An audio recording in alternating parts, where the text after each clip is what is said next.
it's almost like an inherent victim mentality sometimes when you grow up here, because if you haven't had an experience of without, it's very easy to just have an expectation of what you're supposed to have. What's up, y'all? You're tuning in to the Here to Uplift podcast. If you've been here before, welcome back. And thank you for being a part of our Uplift community. If you're new here, woohoo! Thanks for joining us, and we hope you continue listening and engaging with our community, where we center the stories of inspiring and impactful entrepreneurs and community leaders. I'm Lolo Fisher, your host, and I'm so glad you're here. Let's get into it. All right, y'all, welcome back to the Here to Uplift podcast. I'm your host, Lolo, and I'm super excited to welcome my guest, Pri Ruan, today, who we actually met through a variety of ways, both real estate and church, and then just running into each other in community spaces, which I absolutely love. So, Pri, please introduce yourself. Yeah, thank you for having me. Yeah, so good to just kind of like sit down and, just chat. So my name is Pri, and I'm in real estate. I am a mother, a wife, a sister, a friend, an investor, a kingdom builder in our church. I have many hats. You're doing all the things. Yeah. Well, so that actually just brings me right to my first thought is when you introduce all those different roles and titles, it immediately makes me think like, okay, Superwoman, like how are you doing this all? How are you making it work? So how do you balance that many hats at once? Yeah, honestly, the support of my husband and my family and my community and my church community and where I'm at Kinetic Leadership. If it wasn't for those people, I don't think I would be where I'm at. So I'm definitely the byproduct of all of their support. Yeah. I love that. Does building community come naturally to you, or do you have to work at it? Building community? Yeah. I think it's kind of natural to me because I am outgoing. I love people, and I think I love their story. I love where they come from, where they're headed, where they're at. It just keeps things exciting. I like meeting new people, and I think I just kind of naturally build community wherever I go. Yeah. Oh, I love that. I feel like that's the perfect definition of a power real estate agent too, is if that comes natural to you, this might be a good career. Yeah. That's where a lot of people come from that relation building perspective. Yeah. So I love that. Yeah. I think you have to care for people, right? Especially in real estate. It's one of their biggest transactions. And if you don't really genuinely care or like people or like to build a relationship, then I think it could be a little tough. I'm sure it could be done, but I think you wouldn't enjoy or you wouldn't feel fulfilled. Right. Yeah. And I think even on the other end of that, as a client, you can usually tell when somebody's just treating you as a number and not actually building that relationship or getting to know you. Exactly. It's not good. It's not it. Yeah. They can just feel it. Right. Yeah. Well, okay. So I know a little piece of your story, but I'm so excited, as you even said this, you love getting to know people's stories. Yeah. That's really what this is all about. I have been intrigued by the little pieces of your story that I know, and I'm hoping you can share with us more, whether it's on the personal or professional side. How did you get into real estate as a career choice, but how did you come to America in the first place? Because I know your story as an immigrant woman is hugely important to you. Yeah. So I came here in 2010 on a tennis scholarship. And my dad had this vision of I'm going to send my 2 kids to America. And I remember I was just okay, that's my ticket to America. Okay. Yeah. So then every day after school, we would go to practice. Wow.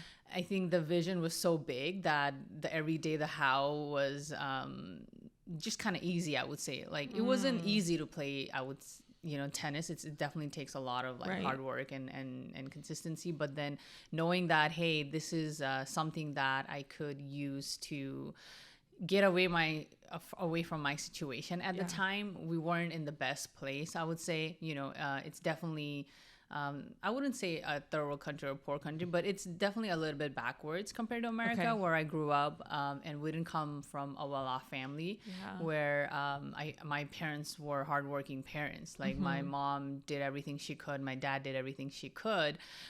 So then I was oh wow, I could come here and do something for me, but also my family.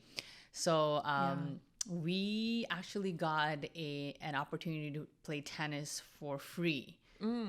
Because as you know, like tennis and golf, they're one of the most expensive sports in the world, right? Yeah. So our coach at the time was coaching the royal family of Nepal and stuff like that. But then he was like, you know what? I want to introduce this sport to like, you know, more people and people who can have the opportunity to play. And he started this tennis academy for kids. Oh. And my brother was one of the first kids in that tennis academy. And then he was like, oh, like if you have any siblings, just have them come. And that's how I got introduced to tennis. But even then I was like, tennis, like it's just, my friends are like dancing and singing. Like, you know, I'm like, I don't know what this is, you know, but I saw my brother do really well. Next thing I know, he's in the newspaper and he was doing really well. So I was like, you know what, I can follow his footsteps. So definitely, I thank my brother for working hard, setting that example for me. And then my dad just painting that big vision for us to come here. Is the whole family here now? Yeah, the whole family's here now. My brother still teaches tennis full time. Wow. Yeah, so he's just, you know, he loves what he's doing. You know, he's making a difference in those kids' life because that was something that happened for him. Yeah. Oh, wow, that's huge. And being able to pass back that impact that was made for his life and like help other people to do the same is beautiful. Now I'm not as familiar with tennis as the sport, so I feel like you said, tennis and golf being some of the most expensive sports to play there are. I'm familiar with that in America, but not as a road to opportunity. So why tennis? How did your dad know that would be the route? Yeah, I think he knew that there was sports scholarships. Like, I think he knew that it would be a little bit tough with academics, or at least like there was opportunity in America where they would give you not just like academics, but also sports. Yeah. And then not a lot of people were playing tennis, right? I literally knew everyone that played tennis in Nepal. Right. There's like 25 of them, you know? So then you do have an opportunity to do well because there's not a lot of them playing in the first place, but then you also have this opportunity to apply, you know, to different countries. Yeah. Right. Yeah. Yes. Okay. And then you met your husband in 2015? Yes. Okay. Yeah. What did that transition look like from 2010 to 2015? Yeah. 2010 to 2014, I was in college. Yeah. So then my first 2 years, I got a tennis scholarship in Texas. Okay. And then my 2 years I was there. So junior colleges give you scholarship for 2 years and then you get recruited into another college. So then I went from Texas to down south Georgia. Okay. Yes. And then during summer break, because it was so expensive to go back home, I would actually teach summer camps. So I would either be in New York, Pennsylvania, and teach tennis in these tennis camps, and then make some money for the year, and then and not have to ask my parents because you know it's expensive. Just really trying to make your own way. Yeah, so that's what I would do. And I came here. My brother and my parents were already here in California, and then I came to visit them, and I was like, okay, this is it. Like I love here, right? I love being here, so I moved here once I graduated. Yeah. Okay. Oh, I love that. So how did you and Juan meet? So Juan and I met 2015 on a random Wednesday. Oh, like just a random Wednesday. Yeah, just a random Wednesday. It's funny because I almost didn't go out, and he almost didn't go out. I was working at the time in San Francisco, and I had a work event, and after a work event, we just kind of went out for a little bit. Wednesday, you know, just keep it chill kind of thing. Right. And he was out to grab a drink for his business partner's birthday.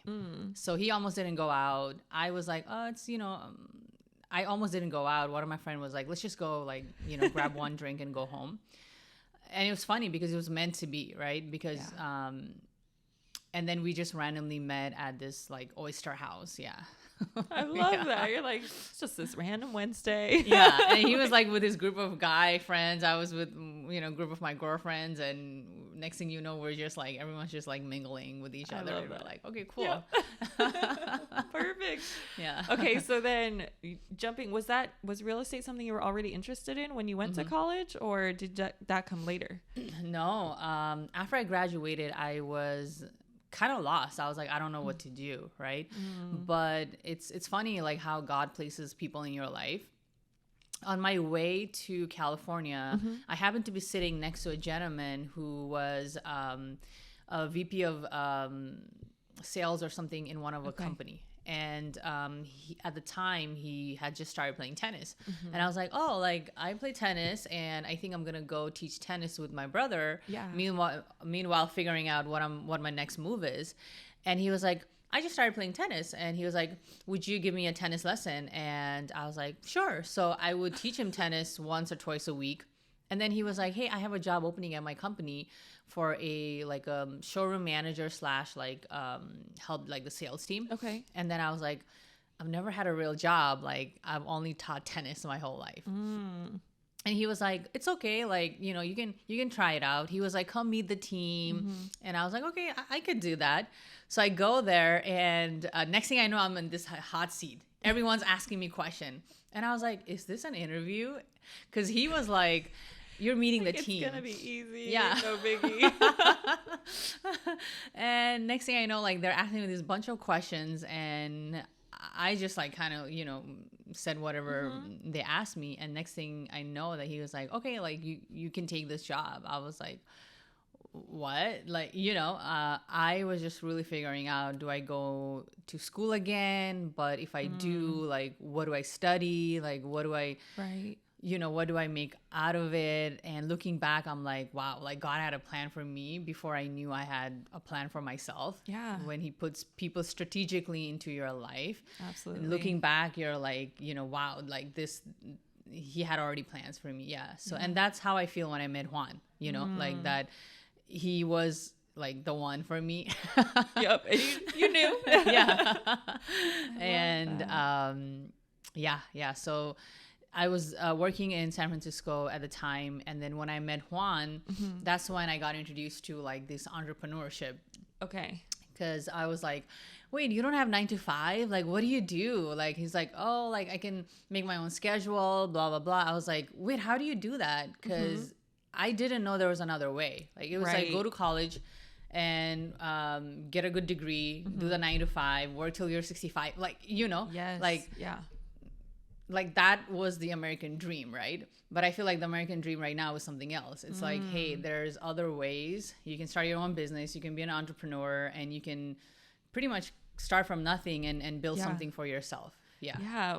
Well, that's something we can tackle, I feel like, in this conversation too, because you know, what I wanted to ask you today is like our main topic is the American dream still alive? Yeah. And I think as you're telling us your story, it's like, well, yes. Yeah. However, it looks different now. Yeah. So we have this shifting narrative constantly where I think the American dream used to be, you know, immigrant families finding a way. And it is that 9 to 5 or working in the industry, working in factories.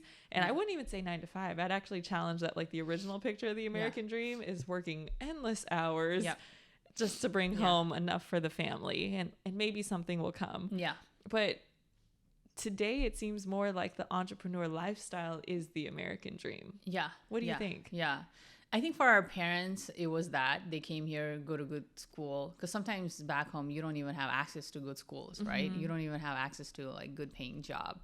I think so for our parents, like that was the American dream. But kind of like what you said, right? For us, I think that's not enough. I feel like our parents already did that. I think we're meant to do more, paid forward, and you could still be at a job, but if there's something like that's telling you like there's more, because that's how I felt. I was at a job, right?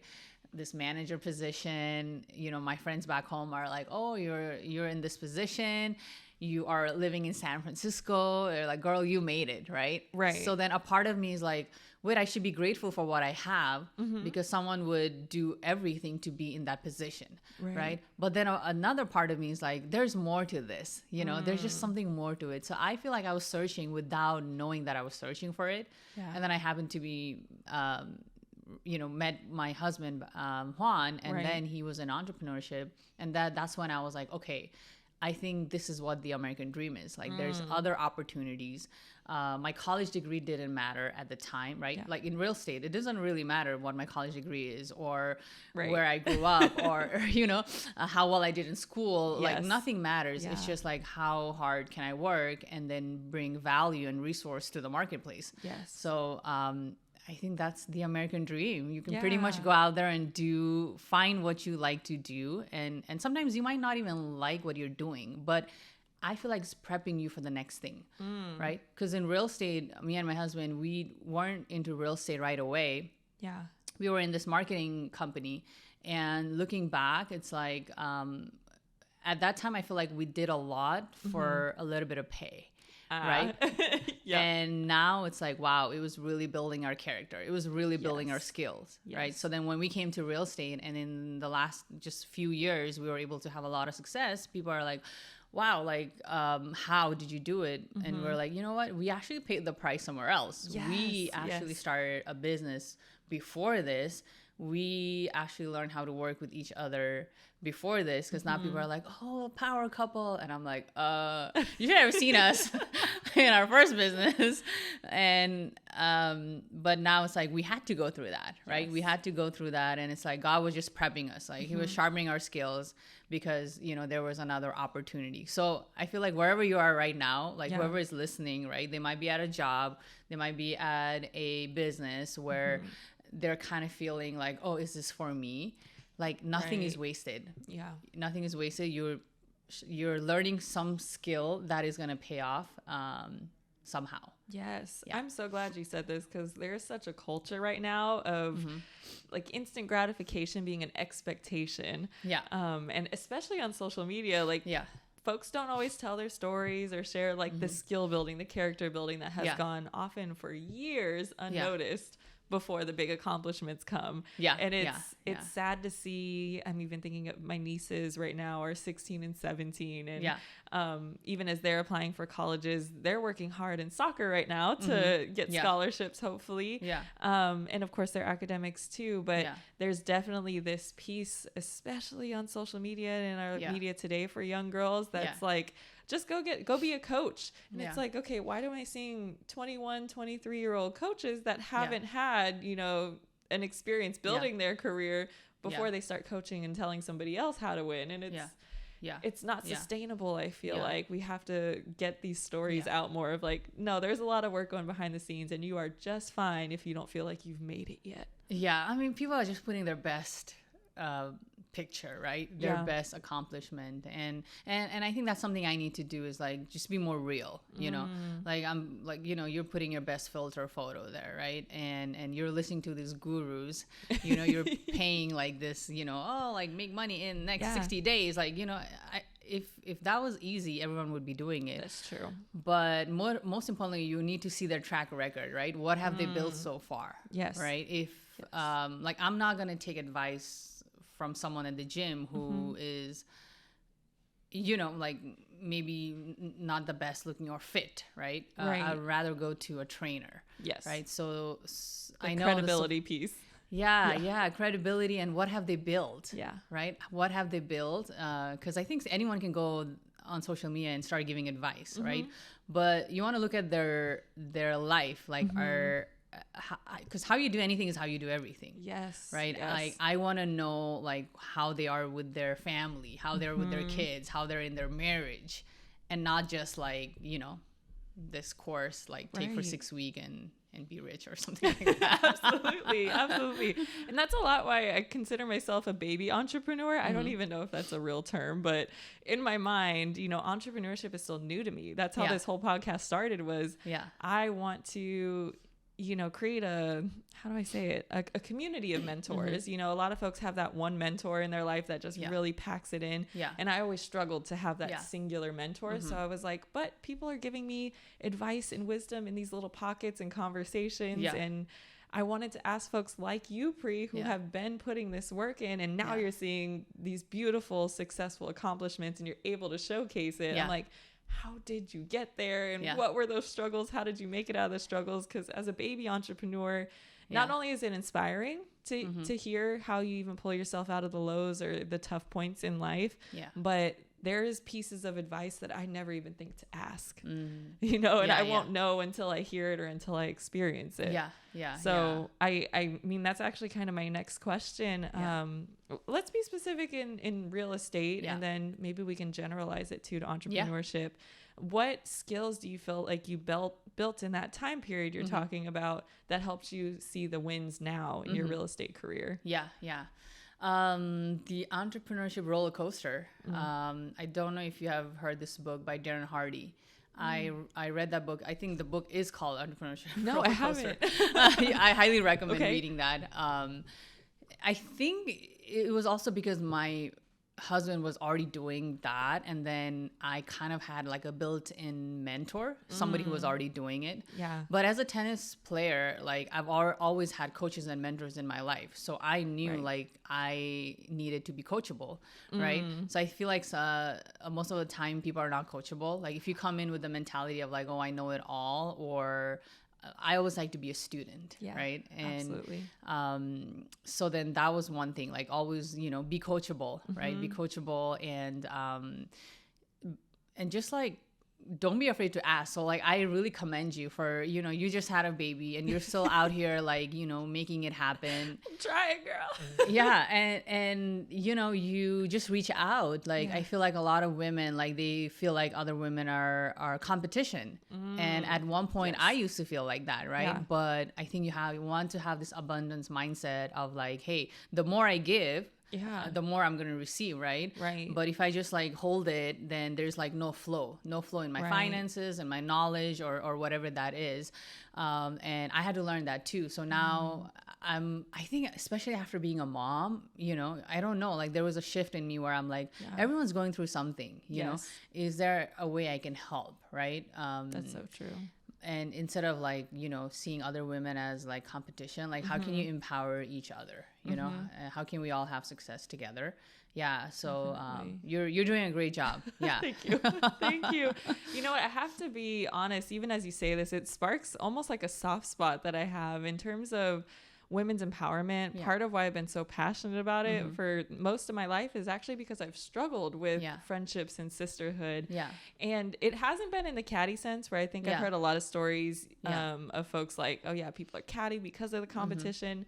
I haven't experienced that so much. It's more so just that when I feel like I'm building a really genuine friendship with another woman, it never seems to last. And I struggle with figuring out seasonality of relationships when I really crave a deep sisterhood that'll last a long time. And I have a couple girls in my life that I'm like, you know, we're in different states and we still talk all the time and connect, but it took a while for us to build that relationship. And then there's a couple folks who we rarely, if ever, talk. But the few moments that we do, maybe once a year, twice a year, it's like no time has passed. And it just feels like comfortable and easy.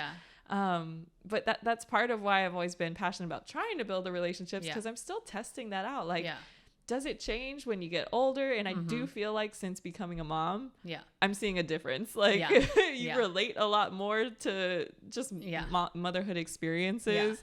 And I think there's this piece of connection from learning how to mom when there's like no one right or wrong way to do it. So exactly. I'm just kind of curious. Do you feel like your relationships with women have changed over time?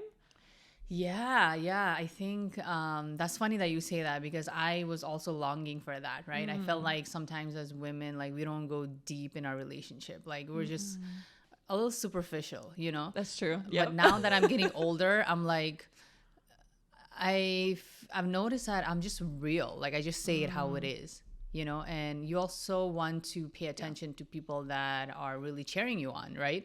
Or they're just there. You can feel the energy, right? If you're having success and someone is there for you and, you know, cheering you on, you feel that, right? But if someone is just there, but not like really cheering you on, then you're like, Like, you know, I love you, but I got to keep my distance. Yes. Right. Yeah. And how do I surround myself with people who like really care for me, and uplifting you. Exactly. Yeah.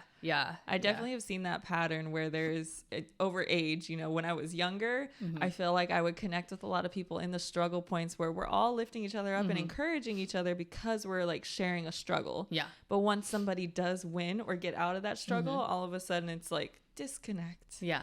And at one side of it, you have to, I guess, upgrade your circle if you are upgrading in life too, because you don't want to be held back. But when you want to bring somebody with you and they're stuck in that struggle place and can't change that mindset, it's really hard to say like, I have to set some boundaries to like not interact in that relationship as much when you really care about those people and want them to come up with you. Yeah, I know what you mean. I think you just kind of go through purges in your life, right? Different seasons, and like you said, right now that we're moms, like we're just constantly thinking about other mom friends, right? You're thinking about play dates and you know, like mom hangouts and stuff like that. And the mompreneur community is what I need to get in touch with now, because I mean, 2 months old at the time we're recording this. I think it'll be about 3 months old when it actually releases. But yeah, it's a whole learning journey to try to integrate work now. And I know you were still working with your baby, right? Yeah. How was that in the first year? Oh man, it was I think your first one is just everything's new, right? You're like, you know, my first 2 years I did great, right? And this year was really a test of like, can I do it again? Right? I think every entrepreneur beginning of the year goes through that roller coaster. Hey, can I do this again? Like what I did last year, or can I do can I do more than what I did last year? But then this year was like, you know, I had Roman in September, so like September, October, November, December. I mean, 3 months was just a blur. Like you have no sleep, you're figuring it out, right? And then I kind of like came back, maybe I would say like January, February, and the market changed, like, you know, the economy, the rates and all that. And then I was just sharing this the other day, like, I felt like an imposter, you know what I mean? Of like, can I do this again? Can I do this as a new mom? Can I do this after taking a few months off? Like you have all these like thoughts going in your head. Right. And I remember this one day, I was like, I just went for a run. I was like, to clear my mind. And I was like, enough is enough. Like, this is it. I can't just, you know, I felt like I was kind of like being like a victim of like, okay, like I'm a new mom, like, oh, now I have a baby, the market, oh, like my body's not the same, oh, like my hormones, like, oh, like this postpartum, like, and again, those are real things. Those are real things. But I just had to be like, okay, this is there, but how can I be better? How can I be better? And I just made a decision. I was like, I'm going to do whatever it takes. And instead of waiting for other moms, I just started mom groups. So I would go to mom's group. I would make the initiation of like, hey, want to meet at a park, right? And build the genuine relationship. One, it got me out of the funk of like, okay, I can meet other moms, right? Right. And then then you build a genuine relationship. And then somehow they know that you're in real estate. And I ended up helping a couple of families this year just from mom's group. And it just happened so naturally. But this year was, any new moms, right? I feel like, you know, you can do it, right? You can do it.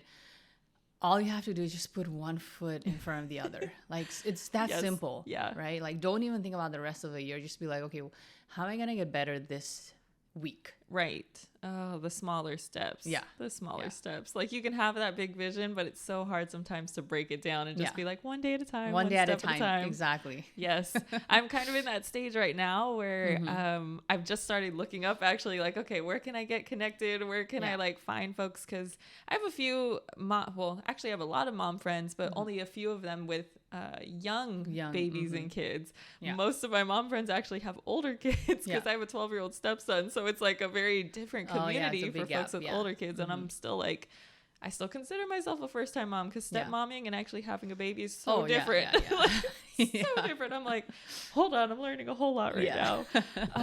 But yeah, so it was like I just found like Fit Mama South Bay, like because I've been wanting. I was telling you actually this before the podcast. I've been trying to figure out how can I exercise more. My body misses it. Like it's not even about the snapback. I just want to feel for mental health active. Yes, my mental health is definitely affected by like my physical wellness and just trying to balance that all. But then I'll plan to go to a class, and if the baby just had a rough night, it's like, we're not gonna make it to that class. So trying to balance just grace for yourself with that commitment of like, I'm just gonna do it.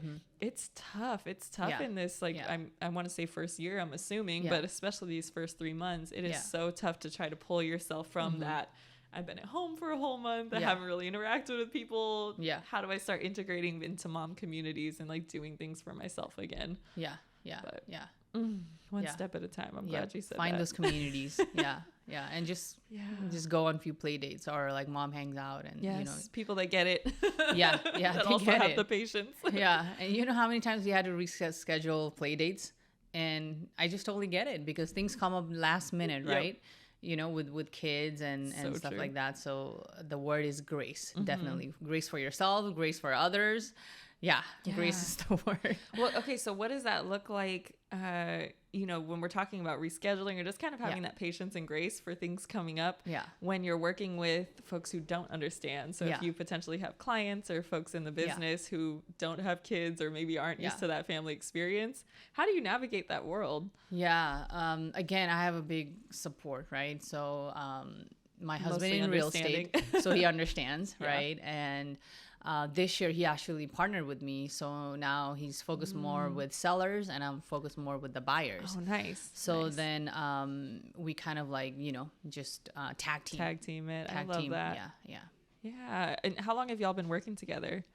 So we've been working together since we met, but in real estate, Juan's more in the investor, and then helping the company expand at Kinetic, because he's one of the, has a position in the operation side, and he's the president of the company. But this year, we had some few commitments, I would say, financially, and we were just, again, instead of saying like, I don't think we can do it, we were like, how can we figure it out? I felt like this year was a stretch of like just with parenting, business, having him take his real estate license and then partner up with me, and him like supporting the seller side of our business. Well,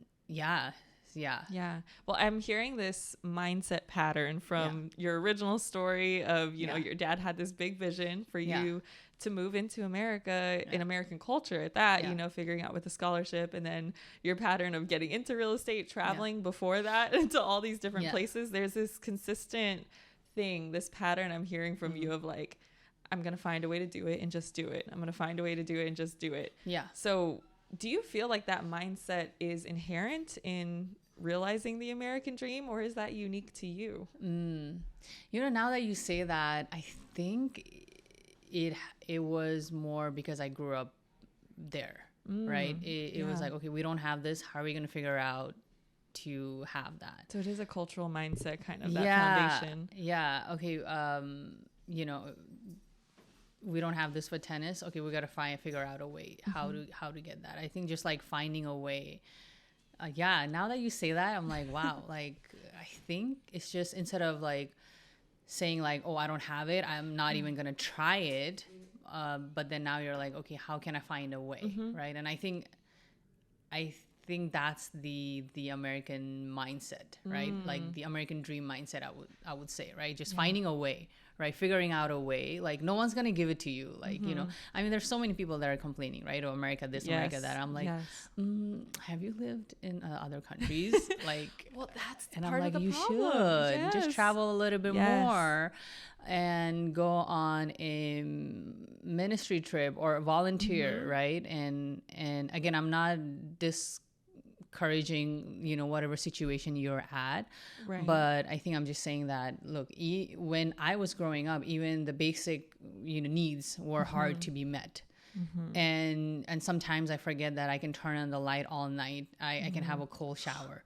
Even we take these things for granted so much. even those little things were really tough back home. Yeah. So then that's why it's hard for me to listen to someone like complaining like third world problems. Yeah, like first world problems, right? Yeah. I'm like, and again, right? It's not their fault. I think you just need different perspective, right? Yes. I think travel a little bit more, volunteer and see what's out there, right? Yes. And I think that will really shift your perspective. Absolutely. Right? And there's a book called Gap in the Gain that we recently read and had a book club on it, and it talks just that of like, instead of focusing on what you don't have, instead of saying like, oh, I'm stuck in traffic, the book says, oh, like I am fortunate enough to have a car, right? So like always looking at the gain side of it. I think that'll change your perspective. You feel grateful for where you're at, but then also encourage you to keep working hard to where you want to be. Yes. I feel like one of the tips I've received over time now that I've really liked is changing I have to I get to. I have to go do this today. I have to go do this today. And it's like, I get to do this. I get to do this because so many folks don't have the opportunities we have here. Exactly. And I think I'm saying it's a problem, but it's a challenge for American-born Americans, I think it's almost like an inherent victim mentality sometimes when you grow up here, because if you haven't had an experience of without, it's very easy to just have an expectation of what you're supposed to have. So then everything turns into a complaint when you don't have this like high standard of something. And it's like, well, what are you working for? So I love to hear this, this like common thread with immigrant communities. And although I don't identify as an immigrant woman of color, just having a marginalized background of any sort, there's definitely this thing that pulls us together in our common experience of wanting to lift each other up and do better for our families. Like I know for me, part of my decision to get into real estate was the building relationships piece, definitely. But that bigger why is like, I want to build generational wealth for my family. And this career used to scare the heck out of me. Like, there's no way I can do that. And it's commission based. And I want to, but how? But how? And it took years of me in other careers building my skills to finally say, I finally feel like I have the skills to be successful in this career now. But it definitely was like me coming out of college. No way. I was not ready. I was not ready personally. Some people might be, but I wasn't ready. I think I had to just get that mindset right. Yeah. But I love this. I love this. What do you feel like has been maybe like the obstacle or challenge you've overcome that you're most proud of? Oof. I think definitely being able to follow through with my tennis, I would say, and then come here. And I know because of that, a lot of other women back home, and men, I would say as well, were really inspired by me and my brother to continue that route. So it was very fulfilling to see and hear that a lot of people followed our footsteps and came here. So at the time, we were one of the poorest kids to play tennis, and we didn't have like the best shoes or clothes or whatnot. And you feel a certain way, right? Like there's like a chip on your shoulder kind of thing. But now looking back, I was like, we had to go through that, right, to be where I'm at. So, and that's why I say, like, whatever we're going through, I think Tony Robbins says it, right? He says life is not happening. I think something like life is happening for you or to you or something like that. Like, it's pretty much saying that it's all going to work out. Like, it's just preparing you for your next season, your next chapter. I think that, and then I think giving birth to Roman, honestly, it was one of the... Yes. I mean, one of the most hardest thing and the most joyful thing I've ever done in my life. So many mixed feelings. So many. And only a mom would understand this, right? I would say those two things, like just really following through with tennis and actually coming here with, like, I remember 2 suitcases, right? By myself, traveled all the way here. Wow. The whole journey, I think, took like more than 24 hours, and I was exhausted by the end of it. But I'm like, wow, like, you know, if I can do it, you know, anyone can do it. Yeah. You've mentioned your community of support multiple times, but during that time when you were traveling here alone, did you ever feel lonely? I did. And then I got to the airport, right? And like my coach was supposed to pick me up. Oh. And he assigned someone else. And I think something happened with that person. And I'm at the airport for like 2-3 hours. No one has come pick me up. And I'm like, I'm rethinking my entire life. I'm like, is this... I would be so scared. I was so scared. I had to ask this random person, hey, can I please borrow your phone? And then I ended up calling him like after an hour. And he's like, oh, like someone's going to come pick you up. Like, we haven't forgotten about you. I'm like, okay, thank God you haven't forgotten. But then it's been 2-3 hours, and finally, like, they came to pick me up, and I was just exhausted at the time. Oh, I bet. Yeah. Yeah, at the time, I was like... You're like, not the warmest welcome. Yeah. Yeah, but it's crazy. Like, I think when you're young, you have this, like, fearless, like, and it kind of makes me wonder, like, when did we start becoming fearful, right? Where we're like, oh, I don't know, you know? Even though I was lonely, I was like, I don't know, there was something in me where I'm like, I'm gonna figure it out. Like, it's gonna be okay kind of thing. It's a determination. Yeah. But I think as you get older, like trying new things, you're like, I don't know. And I wish I want to encourage myself and others to have that same feeling, no matter what age you are. Right. You know? Well, is it fear or is it comfort? That would be my question. I feel like we sometimes don't want to break out of our comfort zones, but we'll label it as fear just because we're like, it's uncomfortable to like do something new or to push ourselves. Yeah. I think for me it's fear. Fear of like the uncertainty, right? But now that, you know, I'm a Christian and it's about faith, then it totally makes sense, right? Like you can't see it with your eyes, but you're trusting the Lord and, you know, your future. Right. Yeah. But at the time I felt like I didn't know God, or I grew up. That was going to be my next question, actually. Yeah.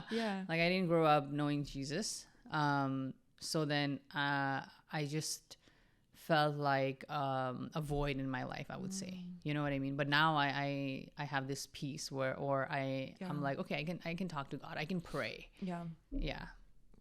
I love that. So is faith what pulled you through like some of these harder times in more recent years of building the business and the entrepreneurship roller coaster, as we called it? Has it been faith? Yeah, for sure. Just trusting the Lord. And also, you know, I'm part of Vive Church and really look up to our pastors and the community there. Definitely. And as a kingdom builder, we have vision season, right? We have vision night, and I think all that has really inspired me of like, if our pastors can do it, he literally, you know, left everything back home, came here and started a church, knowing nobody, right, in the Silicon Valley. Yeah.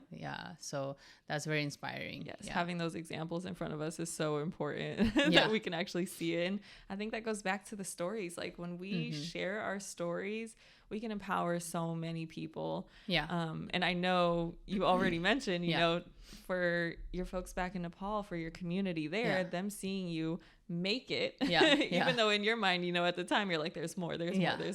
Even at those beginning stages of you just making it to America and then graduating college, like those are huge feats that I think don't often get recognized enough. Like they don't get celebrated enough. Maybe I'll say it that way. Like I hope you have celebrated and are really proud of yourself, because you have done so much, and I'm inspired by your journey. I know so many people are too. Oh, thank you. Yeah, I forget sometimes. I'm like, oh, I came here in 2010. You know, it feels like I've been living here forever. It feels like when I talk to somebody, they think I was, you know, either born here or came here when I was like 6 or 7 years old. But I was like, no, I came here when I was like almost 18, 19. And I think sometimes I forget that. So this is a good reminder of like, you know, of this podcast. And thank you for reminding me. And I think it's part of legacy building too. So you can, you know, share this story, have it on record, and your son years from now maybe will hear it like, that's my mom, and like she made this way, she paved the way. Actually, that reminded me of another question I wanted to ask you. So even your son is Roman, right? Yeah. Roman is experiencing even multiple cultures in his young life. And I love that. I love seeing it in your social media, how you bring in your culture and Juan's culture. And then of course he's growing up in America. So it's a mix and blend of so many things. So my question kind of is, how are you intentional about that? Because I'm like super excited with my boyfriend, you know, like we have multiple cultures we're bringing in with, you know, him being Nicaraguan and Mexican, and then I'm mixed with a whole lot of things, but pretty much black and white, and pulling those cultures together is exciting for us. So how have you been intentional about that for your son? Yeah, I mean, his grandparents talk to him in Chinese, right? And then when we go to my brother's place, my sister-in-law's house, we talk to him in Nepali. And then Juan grew up in Mexico. So then they can all speak Spanish. So I tell his aunties to talk to him in Spanish, you know. So I think multilingual. Yeah, exactly. Like diversity, like, you know, including everything. I think it's great to just have him exposed to all that from the very young age. Yeah, absolutely. Yeah. Oh my gosh, it's so exciting. Yeah, he has like this little books, like his aunties got him for gift, and then one of them like sings in Chinese, one of them sings in Spanish, and then I talk to him Nepali. And it's funny when we go from like this one language to the other language, I can literally see in his face, he's like, wait, what? Like, wait a second. He's like really thinking. But it's so cool. Yeah, it's so cool that my husband's family, they all speak Spanish, right? So I definitely want him to, you know, speak all these languages. Yeah. How many languages do you speak? I just speak Nepali, and I can understand and speak a little bit of Hindi. Okay. Juan speaks Chinese, and then Spanish. Okay. And English, you know. Yeah. That's awesome. I'm over here struggling. I'm trying to learn Spanish for my son, you know, to try to like pick up little pieces. And I'm like, I got the bilingual books that I'm trying to like read. And I'm like, I have a terrible accent, but you're going to do better than me. All right. Like I'm going to keep reading to you. Yeah. And all your aunties and family are talking to you in Spanish. Thank goodness, because my accent is terrible, but I'm working on it. But it is definitely, I believe it's such an asset to be multilingual and to be able to shift that, because it's not just the ability to code switch, as we'd say, which I actually consider code switching a skill and a strength. I think there's some contradiction about that, but like I believe code switching is a strength. But if you don't grow up doing it, it's so hard to get it later on. It is so hard to learn new languages later. And it's all gonna help him build relationship, right? Like if when I speak to people from my country, there's instant rapport, right? If you know the language, they feel comfortable, and I think it's going to help him, you know, whatever career he picks, either he wants to do real estate or he wants to do something else. I think it's just going to help him. It'll be an asset. Yes, and it builds more options for him. He could live in a ton of places. He could work in a ton of places. Whatever works, and connect with more people, which is, I think, the bigger piece. Because that phrase of "it's who you know," I think, is very true. Or there's a lot of truth to it. I'll say that. But if you can go anywhere and meet people that you connect with, that's a blessing. Or just be able to have a conversation, right? Like, I see, like, you know, kids sometimes they have a hard time even, you know, having conversations with other folks. So I know we're in the digital age, so you know, I'm sure they're more extrovert online conversation. There's like this like natural social anxiety we see with like our is it it's not Gen Z. I don't know what the newest generation's called know yet. Either. I'm getting old. Yeah, I was like the newest generation. Whatever they are. They definitely can talk so much easier online, but then when they get in person, it's like an instant social anxiety comes in, and I'm like, oh, this is so interesting to see. Like they can't interact all the time. I'm saying they very communally, but it's definitely a pattern I've seen. And it's funny because it was the opposite for us, right? When they tell you, oh, go on social media and create content, and you're like, what? Exactly. Turn on my camera and start talking. I can't do that. Yeah, it's you have to train yourself to like feel normal talking on social media for us, but for them it's like, oh yeah, this is normal. Like interfacing on my phone. We'll get there. We'll get there. Exactly. Well, yes. Speaking of your son and what this all looks like, bringing your story together, what do you want your legacy to be? Ooh, that's a deep question. It yeah. I think through real estate, definitely the generational wealth is there. But then I think from my story, it's like, how can you inspire and influence more people, right? If someone's like, I don't know, somehow listening to this podcast in a different country and they're like, oh, like, you know, are there opportunities for me, right? Or is there more that I can do? And I think you can definitely do. You just got to figure out a way, right? Definitely. You got to be coachable. You got to ask for help, look for mentors, personal development, mindset every day. Like, you know, it's really like what you're feeding in, right? And who pretty much the top 5 people that you surround yourself with. Yeah, it just pretty much comes down to that. Like, your environment is so powerful. Like, if you're around top producers, you'll be a top producer, right? Definitely. But if you're just around like people that are comfortable or like complaining, then next thing you know, you're complaining as well. Yes, absolutely. Well, I love everything we've talked about, and I absolutely see you building that legacy right now. So I have a couple more questions for you as we start to finish up. So with this central theme we've kind of pulled into of, is the American dream still possible, still real? I think we've answered that today as yes. It just may look a little different than what it was defined as for our parents' generation. Exactly. So I want to ask, what do you think it looks like moving forward? So if we've identified what it was for you, what it is now, what does the American dream look like in the future? In the future, I think it would all start with like believing in yourself first, and then knowing that there's other options, right? If entrepreneurship is not for you or business ownership is not for you, then there might be something else, right? I think the idea of like, I got to stay in this job like forever, I think just shifting that, right? While I'm at this job, what else can I be doing, right? When I was working from 9 to 5, then from 5 to 9, I would work on my business, right? And that kind of allowed me to go full time, right? So there's a way, right? It's out there. You just got to go get it, right? You just got to work hard, right? And take massive action.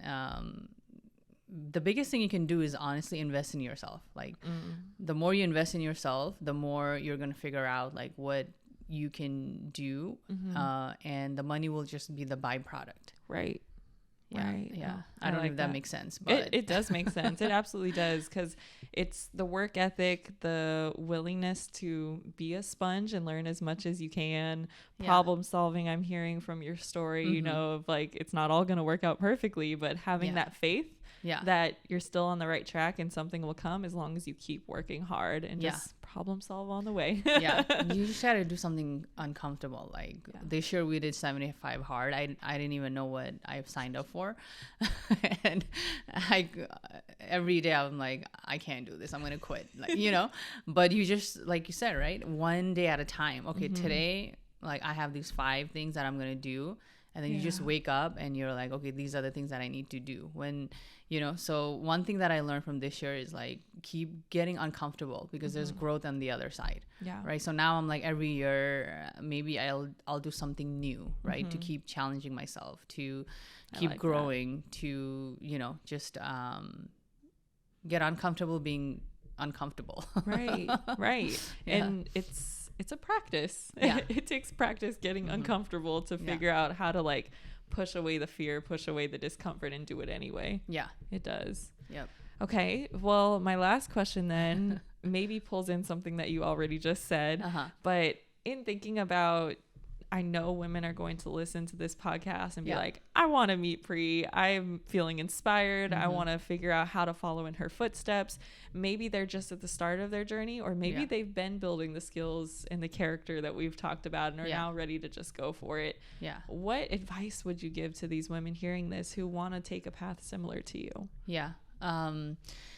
Yeah, I would say just do it. The more you think about it, you're not going to want to do it. It's kind of like going to the gym. Like this happened to me this morning. I was like, but I got there. I did a 20-minute cardio and then I was like, okay, I can lift some weight. It's just like that first step, like take that first step, right? First. And then, personal development. Yeah. When I was an athlete, I thought I was motivated enough, right? Until I met my husband. There's levels to it. Like, I listen to Jim Rohn, Ed Milet, Tony Robbins, constantly like investing in yourself, like personal development, and I think it needs to be every day because it's like that daily bread, Yes. Yeah. Absolutely. Yeah. And maybe if you can do it in the morning, then you have this mindset of like, okay, I can for the rest of the day. Exactly. Yeah.